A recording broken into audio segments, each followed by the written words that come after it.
Friends, welcome back to সুচরিতার রান্নাঘর।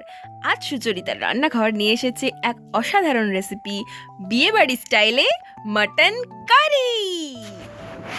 Mutton curry করার জন্য আমি এখানে 500 গ্রাম মটন নিয়ে নিয়েছি এবং সেটা ভালো করে ধুয়ে তাতে টক দই, নুন, হলুদ গুঁড়ো, লঙ্কা গুঁড়ো, সরষের তেল এবং আদা রসুন বাটা দিয়ে ভালো করে মাখিয়ে নিতে হবে এবং কিছুক্ষণের জন্য ম্যারিনেট করে রেখে দিতে হবে। তারপর কড়া গরম হলে তাতে প্রয়োজন মতো তেল দিয়ে কেটে রাখা আলুগুলো ভালো করে ভেজে নিতে হবে।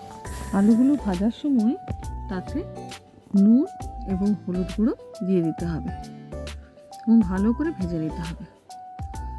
আলুগুলো তুলে নিতে হবে। তারপর সেই কড়াইতে আরও কিছুটা তেল দিয়ে তাতে চিনি এবং গোটা গরম মশলা, শুকনো লঙ্কা এবং তেজপাতা দিয়ে নেড়ে নিতে হবে এবং আরেকটা বাটিতে একটু রসুন বাটার সঙ্গে 1 চামচ লঙ্কা গুঁড়ো মিশিয়ে সেটাকে ওই তেলের মধ্যে দিয়ে দিতে হবে এবং ভাজা হলে তাতে পেঁয়াজ কুচি দিয়ে দিতে হবে।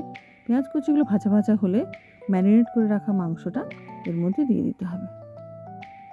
ম্যারিনেট করে রাখা মাংসটা দিয়ে দিয়েছি এবং ভালো করে কষে নিতে হবে এবং অল্প ধনে গুঁড়ো এবং জিরে গুঁড়ো দিয়ে দিতে হবে এবং কিছুটা পেঁয়াজ বাটা, টমেটো সব দিয়ে ভালো করে কষে নিতে হবে।